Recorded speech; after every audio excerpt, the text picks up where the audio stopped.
As I've been teaching the thinking process over the last several years, since I incorporated the goal tree as the first step in the process, I've noticed a change in the perception of the general audience to the thinking process, or in the at least the behavior. I don't know about the perception. It used to be that people would come into the course eager to learn how to do a current reality tree because they knew that that was the key to solving their problem, was drilling down to a critical root cause. But over the course of the years, I have found that people who have, not only the ones who have been through the course, but others who I don't know whether they've ever been through the course or not, have emphasized the goal tree. And I hear more talk about the goal tree now than I do about the rest of the thinking process. Okay. Part of the reason is because those people who are talking about it like that never choose to go any further. They like the goal tree, they continue with it, and they don't see a need to go through the rest of the process, including, of course, the current reality tree.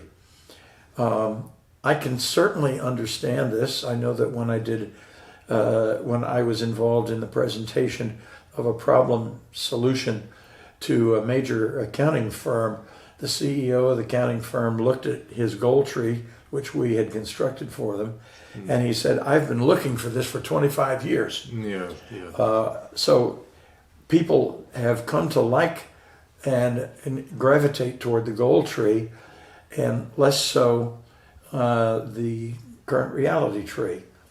And I've really wondered why that is. I don't have a definitive answer for it. What would you suggest? Would you have some ideas for why that? Well, the only thing that I can think of is the goal tree looks at the future. It looks at where you're supposed to be going. And the current reality tree is about the mud hole that you're wallowing in right now. And that's a hell of a lot less fun to deal with than planning your dream for the future. Yes. So that's a big thing there. But the fact of the matter is, as Will Rogers said, plans get you into things, but you have to work your way out. And the first step in that is figuring out what exactly is our problem. What do we need to do about it? That process can tend to be a little messy. But it's very necessary.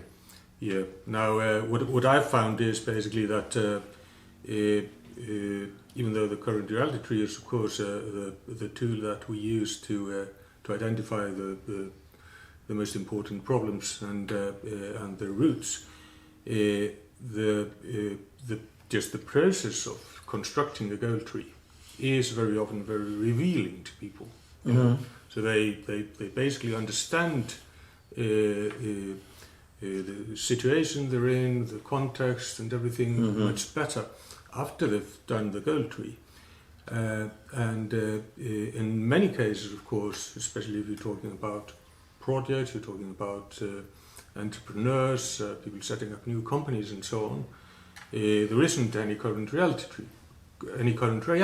So then the goal tree becomes the key focus, basically, to construct a strategy.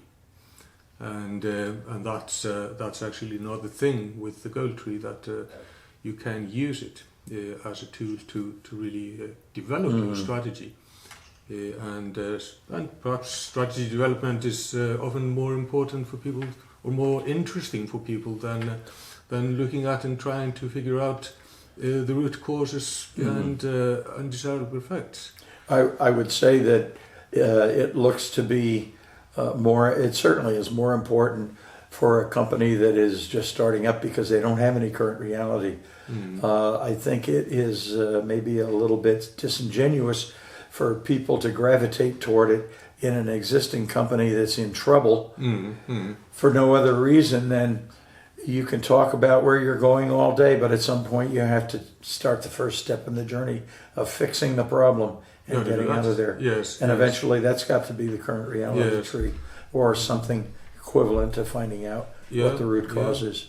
But it would be interesting to understand a little bit better why why, you know, and you of course have been doing this for a very long time, so you have a comparison back in time, and if you're seeing the interest in the gold tree growing, but the interest in the country tree perhaps declining, is that possibly an indication of something else that we might think that we can be seeing now, is which is that companies are gravitating away from actually understanding why they exist, you know, and what their purpose is, and so on, with all the complications that we see, and all those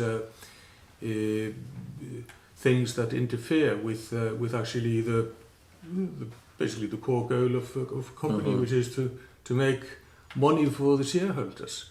If it's a for-profit company, yeah. If it's a for-profit company, of course, yeah.